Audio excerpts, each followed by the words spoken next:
Corviknight is the best early gen bird, and I don't care what anybody else says.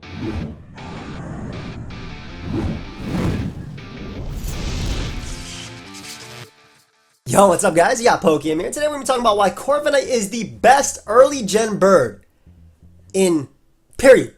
In period. Yes, in period. Doesn't, yeah. That's the whole sentence right there. But we're going to be talking about why Corviknight is the best early route bird out of them all when it comes to competitive Pokemon. So, in order to understand why Corviknight is currently the best, we have to go back to the past, because in order to understand the present and look towards the future, we got to understand the past. And you know who said that? I did 10 seconds ago. So, the first Pokemon we had that was an early gen bird was Pidgeotto. It was actually, you know, Pidgey, and then it evolved into Pidgeot, but you could catch Pidgeotto at level 9 in the Viridian Forest. Now, Pidgeotto was so bad of a Pokemon that they had mercy on it. They took pity and they decided to Mega Evolve that Pokemon. And obviously after Mega Evolving, it became something. But in multiple generations, it cannot Mega Evolve. And it currently can't Mega Evolve as well because, one, I don't even think Pidgeot is in the damn game. But also, Megas aren't in the game either. So while it is a great Pokemon when it Mega Evolves, it's still not a good Pokemon by itself. And with that, I say you're out. That's it. Next up, call me Shark Tank. Next up, we have Noctowl, and I'm actually going to zoom out a little bit because I don't think there's a reason to be on my face when we can be looking at these Pokemon right here. Oh, I should have been holding control. Control is the way to do it. There we go. Alright, so next up we do have Noctowl right now. Now Noctowl, I guess it was pretty cool in the anime because it allowed Ash to like hit ghost types or something. It always used Foresight and it could see Pokemon, which is alright. Like at the end of the day, it's alright. But in terms of competitive, mediocre stats. They did buff it a little bit by giving it Tinted Lens, and Tinted Lens is really cool because it doesn't matter if, you know, if your attack is resisted, it will be neutral. So when they gave it Nasty Plot and it has Hurricane, it does give it potential buffs. But this, we're not talking about Dynamax. We're talking about singles. We're talking about 6v6 OU and Noctowl. While some people can use it, looking at Envy, I've used it in OU as well. I've used it in lower tiers. It is a lower tier bird. It is definitely the definition of a lower tier bird. So it's not really anything that can be crazy. I think its base 70 speed really hinders it. And while the heavy duty boots is like a blessing to all bird Pokemon, it still doesn't make Noctowl that much greater. I know people used to use special defensive. I used to use an NU back in the day, and I used to use special defensive as well. Then we got Gen 3. Gen 3 came with one of the coolest bird type Pokemon ever. Alright? Bird type ain't even a type, it's a normal flying type, but Swellow. I love Swellow, okay? Swellow is so cool. And maybe that's biased because I think that Advance was an awesome anime. But, well, Gen 3 in general was an awesome anime. But Swellow's really cool because it gave us this Guts Pokemon with Brave Bird and Facade. And Facade was awesome as well when they introduced it in the same generation that Swellow came out. Because when you're status, you're able to do 1.5 tons damage. It's basically a choice band boost, right? So Swellow being able to go for Guts boosted Facades or Facade, maybe if you were younger and, you know, sometimes couldn't read like me. Or, to be fair, no, English is a hard language. Forget that. You just pronounced it wrong, just like me. I'm fresh out the shower, by the way, like as usual whenever we do these. But I guess you can't tell because I always look, well, the lighting makes it look greasy, but I swear I shower. So, anyway, so that was really cool. And then on top of that, they opted to give it Boom Burst later with Specs and also Scrappy, which is an awesome ability as well. It can click Boom Burst on even ghost types, and it also has the rest of a special move pool being Heat Wave, Hidden Power, which is no longer in the game unfortunately, and then you can run Hurricane or Air Slash. U-Turn was also something you could run as well. Typically it was Boom Burst, Heat Wave, a Hidden Power, and then U-Turn was the typical Swellow set. Good speed, decent attack to make of that, but like it was never like a powerhouse, right? It was never something that was really could be seen in higher tiers even with this. People use Swellow. We had some awesome heated moments with Swellow.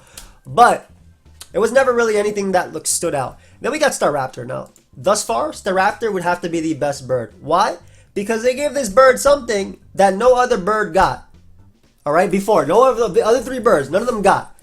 They gave it Close Combat, and this is incredible. Not only that, but it also had Intimidate. And Intimidate was incredible in playing through Pokemon Diamond and Pearl. I know we're all going to put Staraptor in our team. All our teams are going to look like Starter Pokemon, Luxray, Staraptor, Garchomp, if you can get it. Lucario, if you can get it, and then probably your legendary that you pick up, because that's the standard Pokemon Diamond and Pearl how he played through. But Staraptor is an incredibly cool Pokemon. Not only does it look cool, and it had a fire cry in the actual game itself and in the anime. This Pokemon had base 100 speed, which is a really good speed tier in Gen 4, right? Base 100 is really good. It's slightly above average, I would say.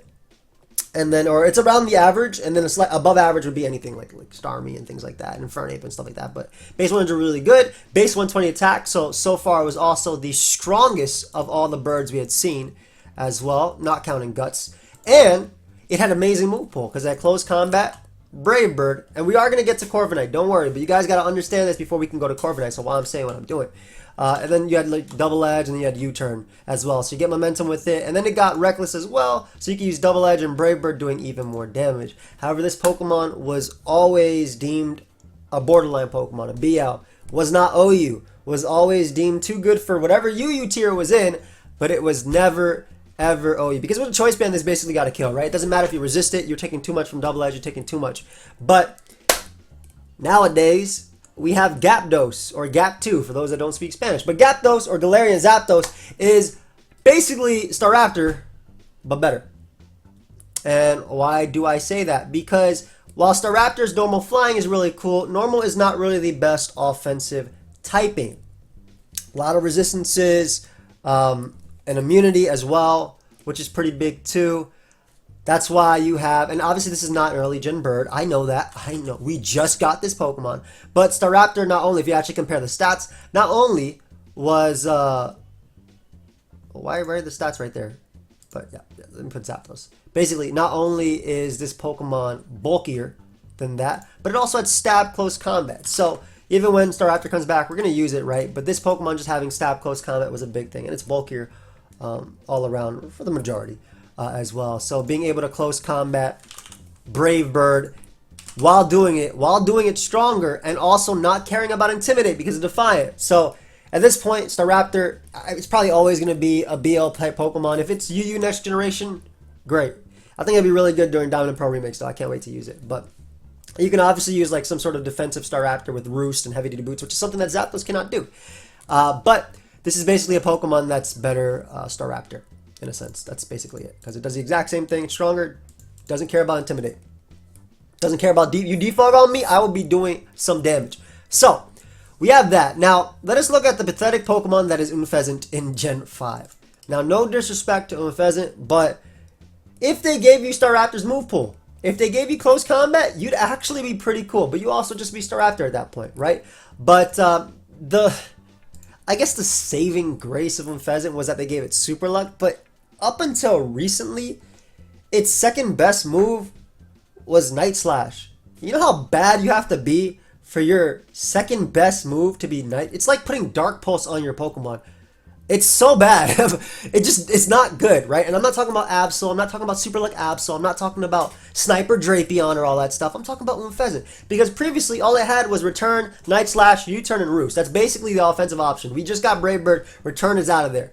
You have to use Pluck as your offensive bird option. So Unfezant, pretty bad during its generation. Right now, it's a little bit better. It is not as great in higher tiers, obviously. In PU, it was, well, this is not the actual. Let's look where it actually is in the current tier as well. PU, yeah, PU. PU, you know, being able to crit with your Super Luck is obviously very, very cool. But they didn't give it close combat. They didn't give it really much to deal with that. And it's like, it's not bulky as well. It's in special defense, so it can't really take much. However, in a Dynamax metagame, we're not talking about Dynamax, we're talking about 66, but in a Dynamax metagame, this mon is a demon. This mon is a demon because this is the Pokemon that with a scope lens will crit all the stupid Brave Birds and then max Air Stream start doing damage. Alright? But when it comes to competitive itself, throw it out. So next up we have Talonflame. Generation 6. If Talonflame still had the ability that it had in Generation 6, where Gale Wings worked no matter what your HP was, this Pokemon stats, not good, right? They're not good. But that doesn't matter when you have Priority Roost, Priority Brave Bird, and Brave Bird is a strong attack, right? Among Us might have stronger attack than Talonflame. But when you have base 120 attack, and it's priority all the time, whether you're at 1 HP or 100, full, doesn't matter. This mon was crazy. And being able to Roost. This Pokemon was walling Zard Wise, Superior. Shoot, I used to take Skulls with Keldeos as well, because you could run max HP, max special defense, and use Bulk Up Taunt and 1v1. This Pokemon was the GOAT. It was so good, not only in singles, but in doubles as well. They had to nerf it because in doubles, people use it for priority tailwind and have overheat for like Mega Mawile and stuff like that. It was so good in VGC that Pokemon decided they're going to nerf it and make Gale Wings not work if you're not at full HP. Absolutely terrible for singles. I guess it's a blessing for VGC that they're not being terrorized by this Pokemon, this fire type, flying type. Yeah, they just got Landerson and Incineroar over there, but it's completely fine. And obviously Priority Tailwind is like a godsend for them. But yeah, getting rid of it, it really sucks what they did to Talonflame. They made it from like, as people used to call it, the Smogon Bird, into, you know, lower tier, ungood. Yeah, it's NU. Wow, that's crazy, man. How the mighty have fallen. Also, I know it's NU. I play NU all the time. I just got number 1 in NU. Why do I have the memory of a goldfish? So, next up. Generation 7. Unfortunately, Talonflame has fallen as well. Generation 7, we have Toucannon. Now, Toucans, I had to just like pause for a second because I call arachnids now too, and I had to make sure that I said Toucan. Toucan's a real thing and it's not the Pokemon. Pokemon is my life now. I don't know. I'm gone. But Toucannon is, you know, looks really cool, right? It's an angry toucan, so it looks pretty cool. Love the little rainbow beak type of thing. And base 120 attack is nothing to scoff at. But like most of Alola, Toucannon is very slow. It is too slow. And it's... Why would I use a skill link Toucannon?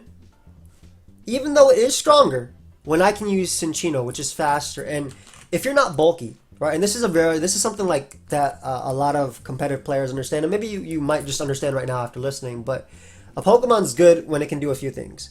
Or it can do one of these things I'm about to say, or multiple. It's fast, so it's able to actually attack, right? Or pivot, or do whatever it wants. It's super bulky, so no matter its speed, look at Talk specs, it doesn't matter how, if it's going second, it's going to straw off the attack, it's going to annoy, it's going to spam, or it has incredible versatility and is able to use it, right? So then you have like Mew, for instance. Mew isn't fast, it's bulky. But it has incredible versatility. You know, I'll give you an even better one. That's not bulky, but it seems to live every hit. And you already know what Pokemon I'm talking about when I said it seems to live every hit. But you have Clefable, right? Toucannon unfortunately hits none of those. It's slow, base 60 speed. It's just a little bit too slow. It's not really bulky, average, below average. Its attack is really good. But why would I use Toucannon where I'm less likely to actually get off an attack because I have to take an attack first when I can use Cinccino or Cinccino? Now, the Chinchilla Pokemon is not strong by any means, right? There's a big difference between base 95 and base 120. However, when you have 361 speed and you have basically the same move pool, right? You got Tail Slap. Well, I mean, the big thing is Rock Blast and Bullet Seed, which is what Toucannon has. And then you have Knockoff on top of that, so you can even be annoying, or you can U-turn out and have your fast U-turns. You can even run like a King's Rock and flinch your opponent. It just like it makes another Pokemon like that not really have a niche. So Toucannon, well, I think it's a cool looking Pokemon and one of the better looking ones as well, even though it is just a toucan. It is not amazing, but then didn't need a form, didn't need a hidden ability. Didn't need anything. Just needed to exist in this. It did need someone to breed with it so it can get roost. But Corviknight, we finally. I know 13 minutes in. You had to understand the past, but I can't just talk crap about all the other birds without giving them a fair shot, so you can understand why they're good. But now we have Corviknight. Corviknight has the amazing flying steel typing that is only shared by 2 other incredible Pokemon, 2 other literal beasts, Celesteela and Skarmory. And I don't know about you guys, but I noticed that whenever we get a flying steel type, it is absolutely amazing, right? And they all do different things, which is the best part. Let's look at Corviknight real quick. Base 98 HP. That's all right. Let's just compare, just so you know how low Skarmory is. Base 65, right? Well, Skarmory has base 140 defense. It only has base 65 HP, and Corviknight has base 98 HP, which is base 105 defense. So I'll actually show you guys just a damage calc, just so you can see real quick. In comparison, but let's say Choice Band Urshifu. Let's just do regular Urshifu. Adamant, yo, calm down. So let's see how much Skarmory takes, just so you guys can know, just so you can see that there is a difference. So close combat does 55 to, man, Adamant Urshifu is a problem. 55 to 65, 64%, right? It's not OU bulk up, that's for sure. It's uber physically defensive, sure. 56 to 66%. So you see that the damage difference is so little. It is so it's 1%, right? It's 1%, 2% maybe if you round whatever, because it's 64.9, right? But the damage difference is so little because of how high Corviknight's HP is, and this really makes a difference when it comes to comparing Corviknight to Skarmory, because Corviknight has base 85 special defense with base 98 HP, whereas Skarmory has base 70 defense with base 65 HP. Now, people did run special defensive Skarmory in order to deal with like Latios and Latias and just special attackers in general back in Black and White and at certain points in Gen 4, as well as Gen 6, 7, and even Gen 8. Well, Gen 8 you should always probably run physically defensive.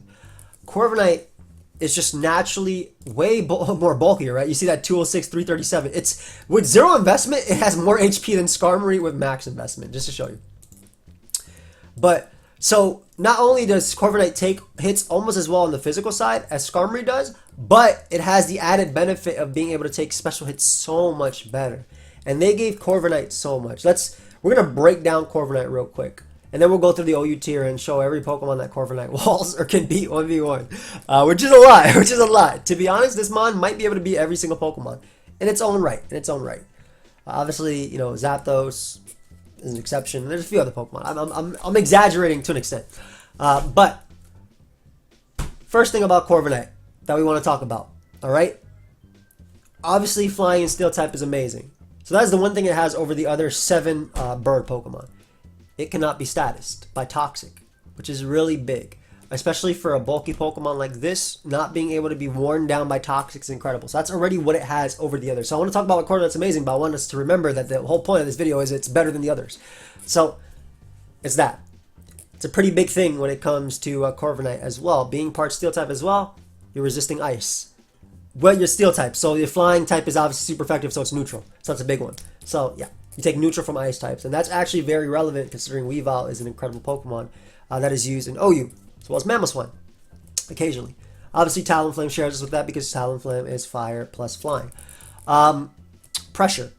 Corviknight has Pressure. Now, Pressure might not seem like that great of an ability to the naked eye, but if you put on some freaking glasses, you can actually notice that this is a defogger that will beat a Stealth Rocker. What do I mean by that? Well, it's basic PP.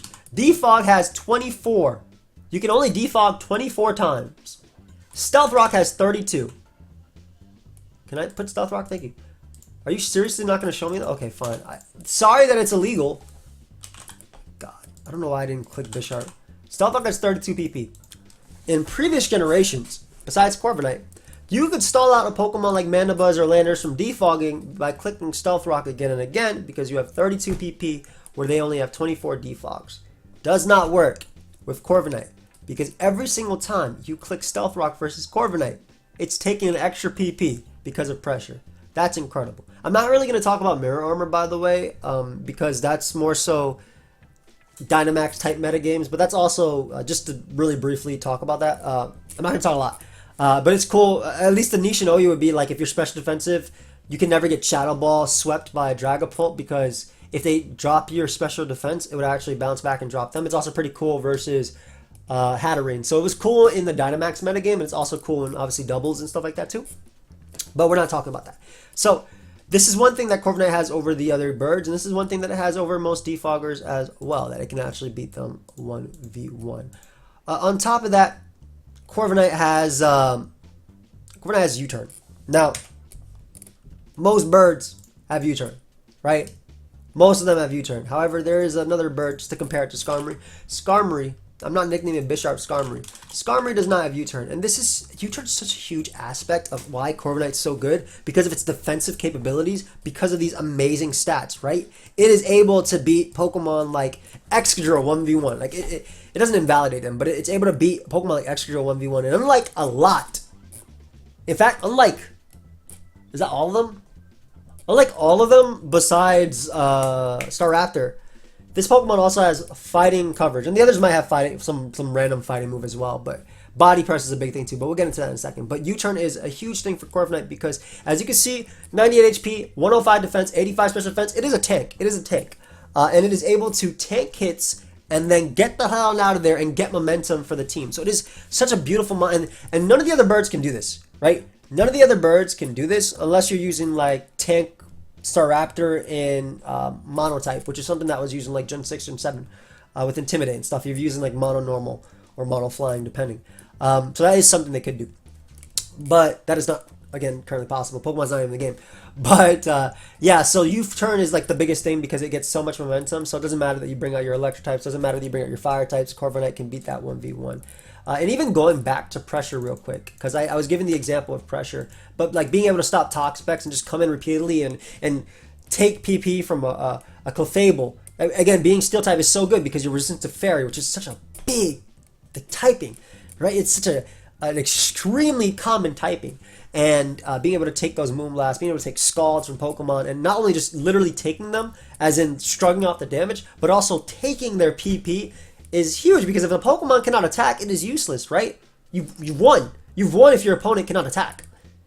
Unless you're just switching 1,000 times until they draw. Then, you know what, that's fine. That's on you. If that's how you play, that's how you play. But, not only that, with pressure, there's another thing that Corviknight can do with pressure, and this is something we've seen countless generations, but it's Substitute and Roost. And also, while Corviknight might not have that base 100 HP, it doesn't matter when it's able to sub and Roost stall out 4 Magma Storms from Heatran. That's a big one. Being able to stall out 4 Magma Storms from Heatran, because that's all you have to stall out, plus no Heatran can miss. So sub Roost, Brave Bird, and they gave it bulk up as well. So obviously a few of the other birds do have bulk up too. Talonflame being the big one that comes to mind. Actually, that might actually be the only one that has bulk up. Because Skarmory definitely doesn't have bulk up. It does have Swords Dance and it does have Iron Defense, but it does not have bulk up. So this is one thing that pressure allows Corviknight to do. And in World Cup and Smogon World Cup, we've been seeing Corviknight just 1v1 teams, and it can just run special defensive. It can run a bit of speed if it wants to as well. And we'll talk about speed in a second as well. But it can run a bit of speed, or it can run max special defense. It can sub up on weaker moves, and it can stall out Urshifu out of its Surging Strikes. Obviously, Surging Strikes is something you want to be careful about because it can crit you through, but Corviknight can do that. That's all things it can do because of its ability. Literally because of its ability, and because of the fact they gave it bulk up. Even if you didn't use bulk up, you can use Sub Roost, Brave Bird, Body Press if you really wanted to, and sub up on like Ferrothorn and beat it 1v1. But the big thing about this Pokemon, you can even use Taunt as well. So you can even use bulk up Taunt too, or even bulk up Power Trip. They gave this Pokemon a lot of things. Like Taunt is something that does share with Skarmory as well. So this being able to use Taunt, bulk up Roost is only something that Talonflame did. And Corviknight can do it as well while having a million resists. That's the big thing. While having a million resists at the same time. Alright? So we talked about pressure and why pressure is good. Now we're going to talk about why its move pool is amazing. I already talked about Brave Bird and bulk up, making it be this offensive threat. But then we're going back to U-turn. U-turn gives you momentum. Obviously, again, all the birds, for the most part, have U-turn. But this one is the one that could take hits the most out of all of them and shrug it off, whether it's physical or special, and U-turn out and get an opponent. And it's so important. Like, U-turn teams, or teams that revolve around like U-turn and bringing in your giant threat, are some of the biggest things. Like Pokemon like Nidoking cannot come in on attacks most of the time because they'll either be 2-shot or they'll die.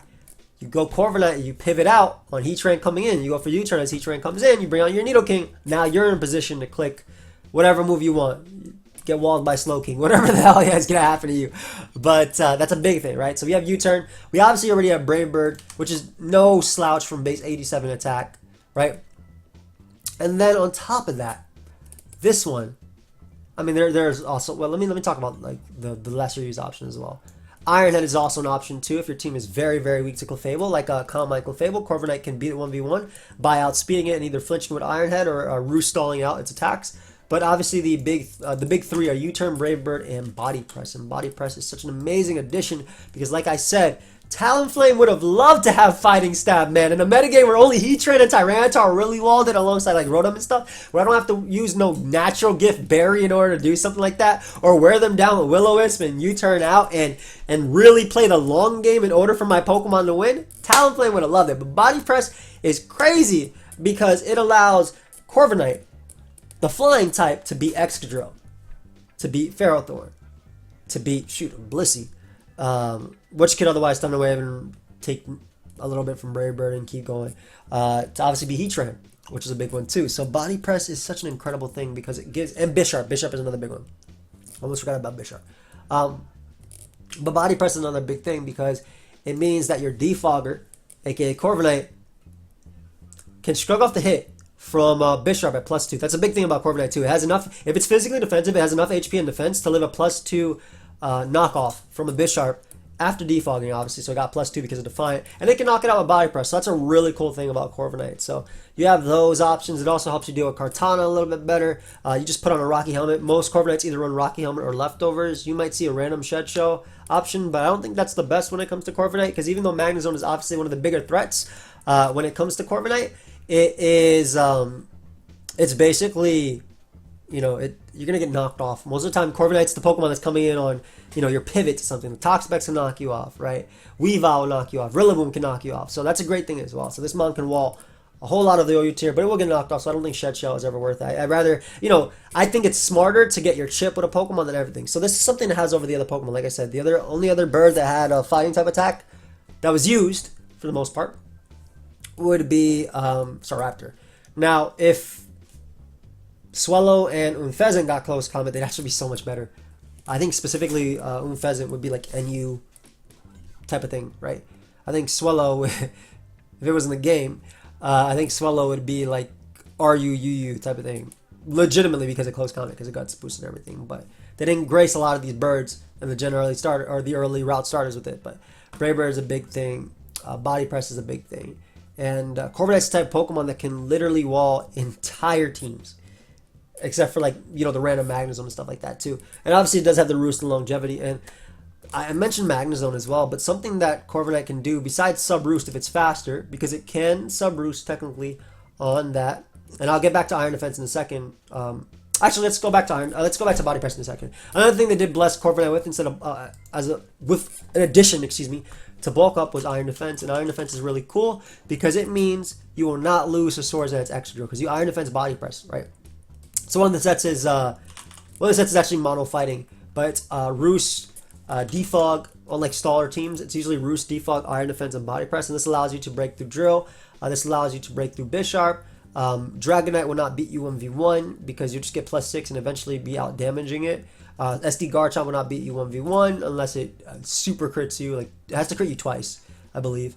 And it also lets you like actually beat Pokemon like a Powdon and threaten a lot. SD Rillaboom won't be able to beat you either, though your Brave Bird will always do a lot. So it's just like, it's a thing where they gave this Pokemon multiple ways of setting up, multiple ways to be able to abuse its stats, and it's just it's perfect when it comes to an early gen route, like, or an early route bird Pokemon. So on top of that, obviously I mentioned that Corviknight can be physically defensive or special defensive, but there are other options too, right? So one thing that some people like to run, that I've actually seen in World Cup a couple times as well, and people did this with Scizor before too, but they would run Jolly. Is it Jolly? I don't think it was Jolly, but I know they ran up to 240 speed. How much is Magnezone? Magnezone 240. Oh, it's base 60. Okay. So, yes. Yeah, 240. So I've seen Corviknight run up to 208 speed, and that might seem like a ridiculous waste of a Corviknight, right?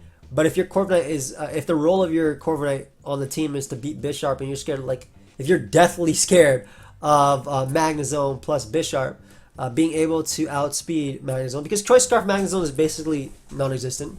I did see one in World Cup, I'm not gonna lie, which is a Smogon tournament that I've been mentioning.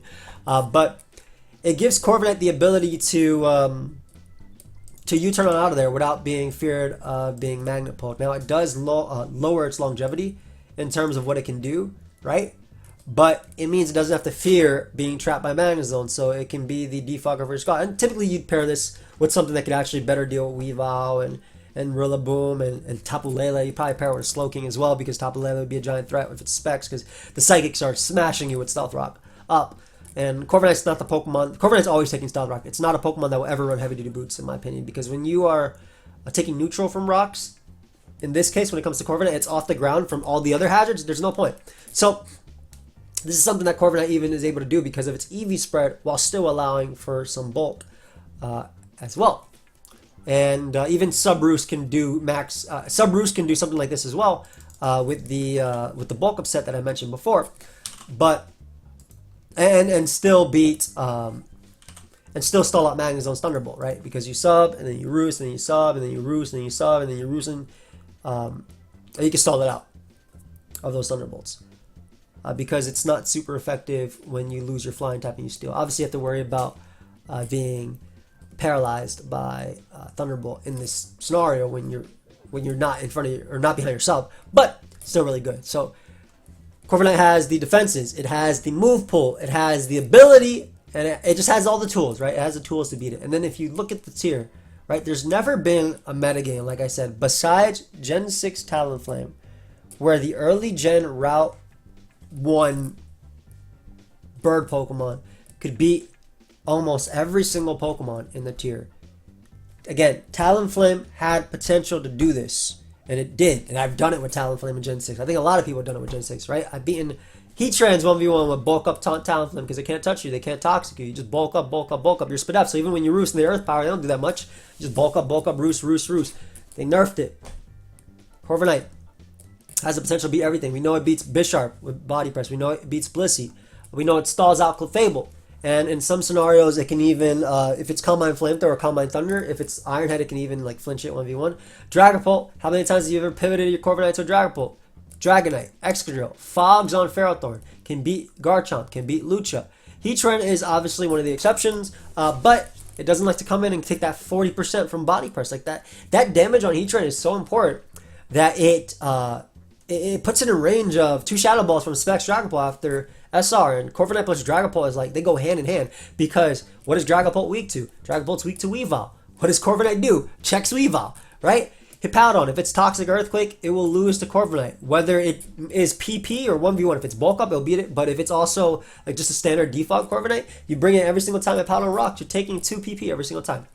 Hydreigon doesn't come in on its attacks and also doesn't knock it out unless it's +2 Fire Blast. Kartana is checked by this.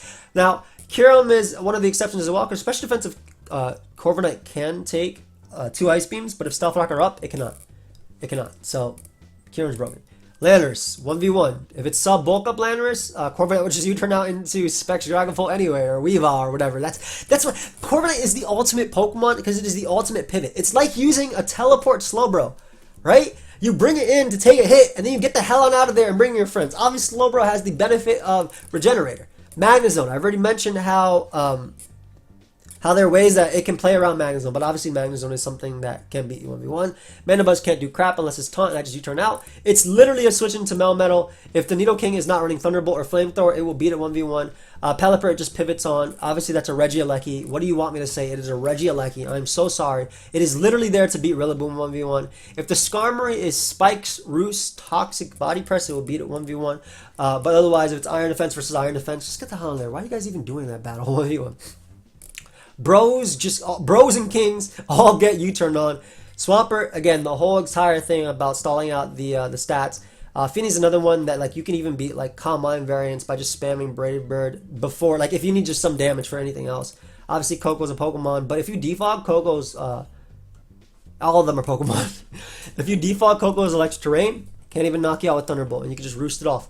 Tapu Lele, it is literally one of the only switch-ins to it.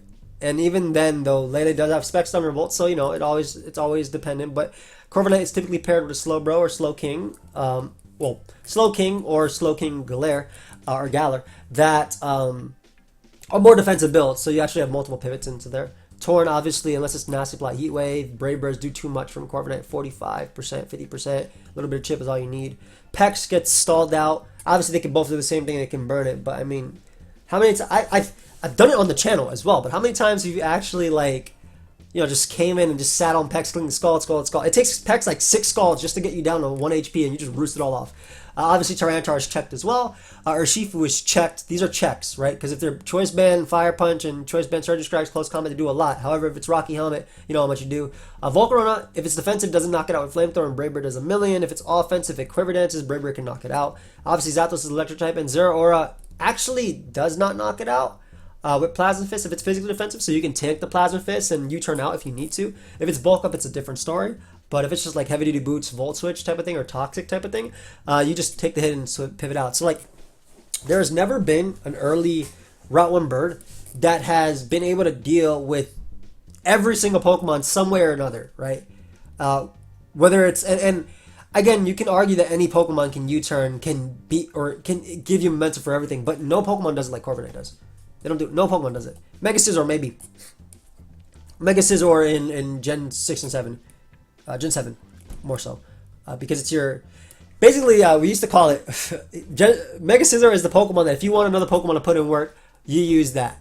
And that's exactly what Corviknight is. Corviknight is one of the best support Pokemon ever. And if you want a Pokemon to put in work, you use a Corviknight on your team.